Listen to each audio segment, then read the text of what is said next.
Twongeye kuba ikaze bakunzi b'Umuragwa Family TV.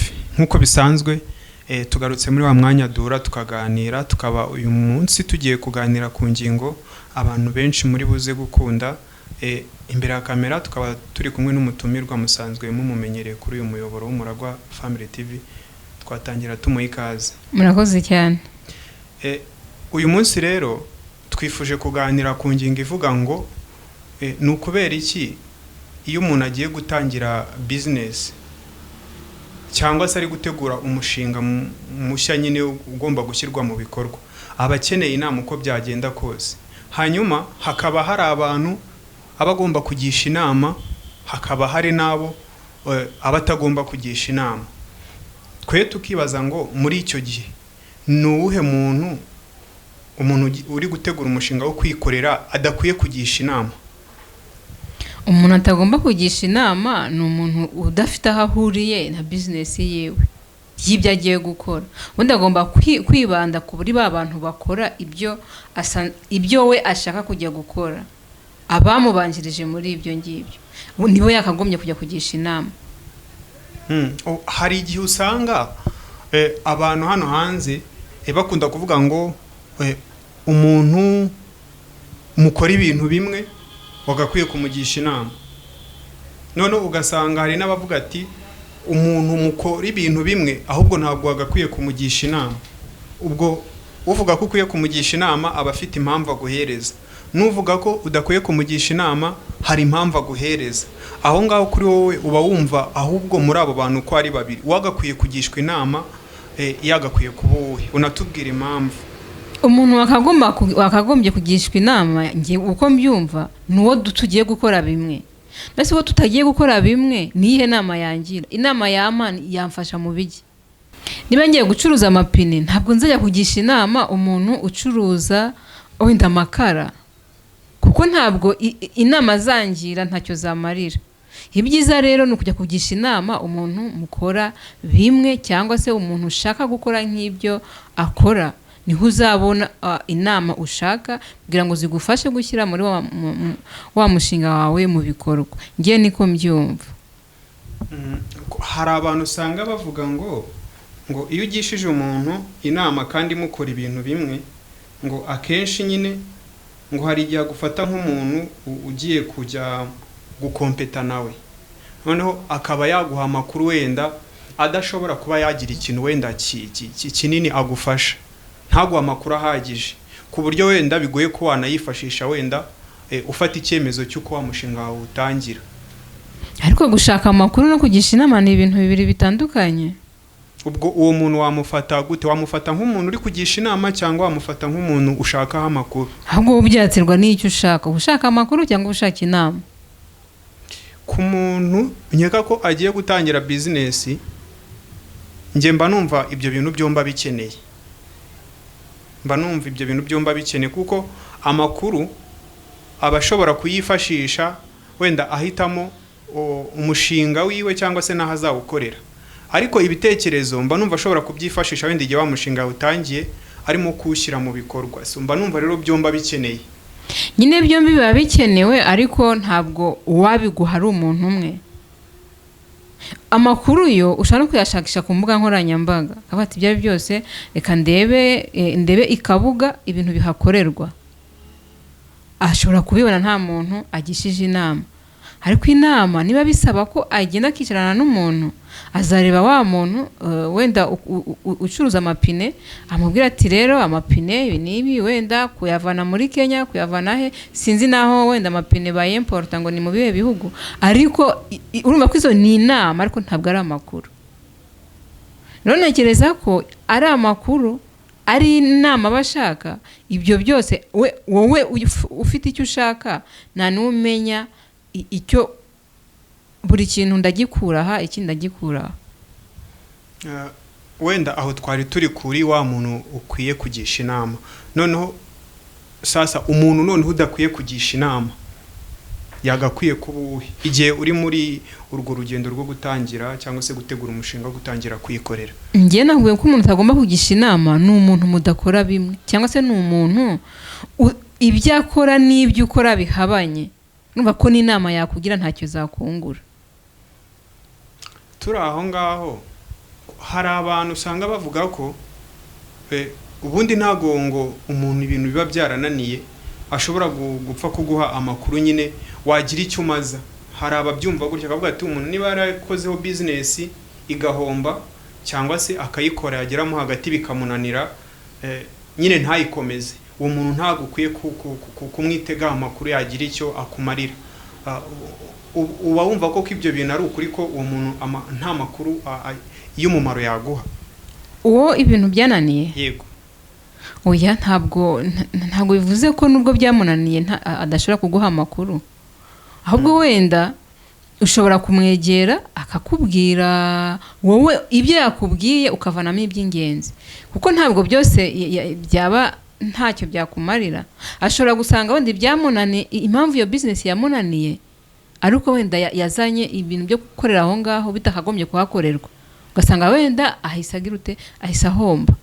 Ariko mu by'ukuri akubwira ati rero niba uje kumugisha inama ugiye gucuruza kenkayiri n'urugero, ugasanga aho hantu ugiye gushyira iryo duka mu by'ukuri nta bantu bazakugana bashaka ibintu byo muri kenkayiri, ako kanya uzahita wumva ko nyine ni uguhomba. Ntujya gushyira ibintu ahantu batazagura deja wahombye.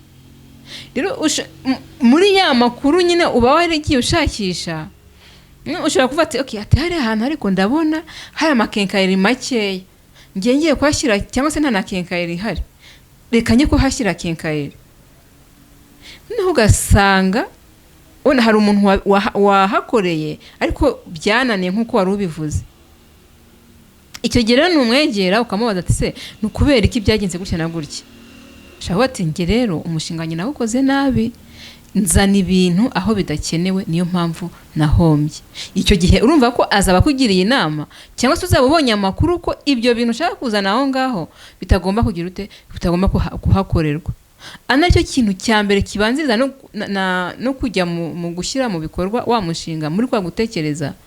Niba wagize igitekerezo ugomba kukigira, icya kabiri se iki gitekerezo kizashyirirwa mu bikorwa hehe? Ugomba kumenya aho ugomba gukorera ikintu n'abagenerwa bikorwa b'ibyo bintu ushaka kujyana aho ngaho. Urugero rworoshye, ntabwo uzajya gucuruza inyama z'ingurube ahantu hari abasilamu, wahomba complètement. Ariko nk'umuntu uvuga ati hari abantu benshi reka mpajyane ibyo by'akabenzi, wenda atazi ko abantu benshi aho ngaho hari abasilamu, hazahita homba. Ariko igihe washatse amakuru mbere y'igihe, mbere yuko utangira wa mushinga, byagufasha kutagira ute kutagwa mu gihombo. Nge rero sinemeranya n'abantu bavuga ngo uwo umuntu byananiye ntabwo ugomba kumugisha inama. Oya, bivuze ngo amakuru yayaguha ukayakusanya cyangwa se ukayahuza n'andi uba wagiye ukura ahantu hagiye hatandukanye, ukayifashisha mu gufata icyemezo niba mushinga wawukomeza cyangwa se wahindura ukajya mu bindi cyane. Erega n'ubundi iyo ugiye gukora business cyangwa se iyo ufite projet ugiye gukora, ntabwo bantu bose wagiye ugisha inama zose baguhaye ntabwo uzishyira mu bikorwa. Ureba iz'ingenzi, ureba izifite umumaro. Cyangwa hari n'igihe ngiye nshaka kukugira inama ariko itagira ikigufasha muri ako kanya, ariko mu gihe kizaza izagira ikigufasha. Icyo gihe rero kuyo ufite abakugira inama nyinshi, ugenda ufatamo izingira akamaro muri uwo mwanya, cyangwa se izahita zishyirwa mu bikorwa muri ako kanya. Bitavuze ko n'izindi wahita uzijugunya, urazibika noneho ukavuga ati igihe cyazo ntabwo ari iki. Urabona ni nko kuvuga ngo umuntu agiye kubaka inzu. Ugiye kubaka inzu ukora devi, ufata inzu izuzura ihagaze aya n'aya. Ariko iyo ugiye kugura ibikoresho ntabwo uhera ku mabati, ntekereza ko uhera hari ku mabuye, umucanga na sima, ugakora fondation, noneho hakabaho kuzana amatafari, gutyo kugeza igihe uzagera ku mabati. Ariko ntabwo uzirengagiza ko ibizakenerwa ku nzu harimo n'amabati. Ariko ya mabati si uzagenda ngo ugure bwa mbere, uzabanza bya bindi by'ibanze. No mu nama rero bagiye kugisha, ntabwo zose uzahita uzishyira mu bikorwa icyarimwe. Urakoze cyane. Wenda tukiri kuri icyo kintu uvuze ngo inama baba baraguhaye harimo izo udahita ukoresha ako kanya, ukazazikenera mu gihe uba waratangiye umushinga. Mise numva nakubaza iki kibazo, hanyuma noneho igihe wa muntu wa mushinga yatangiye kuwushyira mu bikorwa, byanze bikunze nanone hari igihe abantu bareba business ye ko nirimo iragenda, cyane ko wenda urumva ibikiri mu minsi ya mbere, bakabona wenda irimo irakura cyangwa se irimo iragenda neza nk'uko wenda nyiri business yabitekerezaga. Uramutse ugize nk'amahirwe yo guhura n'uwo muntu urimo uratangira business irimo irazamuka neza, ariko ukaba ukeneye kumuha nk'inama nyine yamufasha gukomeza muri wa mujyo business yiwe iri kugendamo, nyine ntisubire hasi, ni iyihe nama wamugira?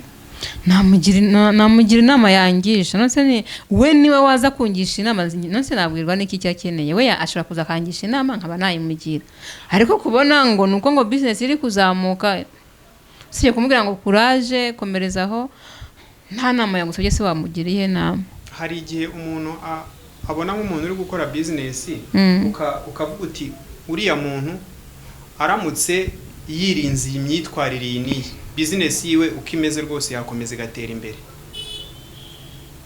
Ariko byaterwa we n'ibyo agushakaho, kereka guhaye akazi kuko ubujyanama.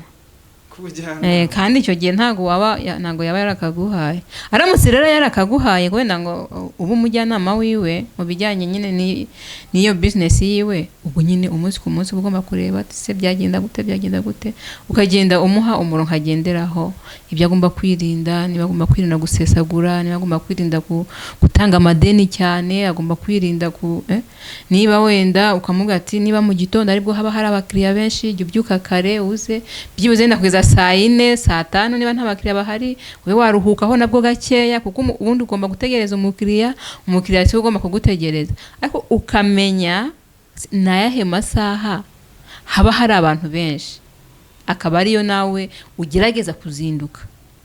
No muri ya masaha haba haza wenda umwe gutyo, ukabona noneho watangira gusa nkaho uri kuregeza kubigendamo gakeya, ariko ayawe amaze kuyakuramo.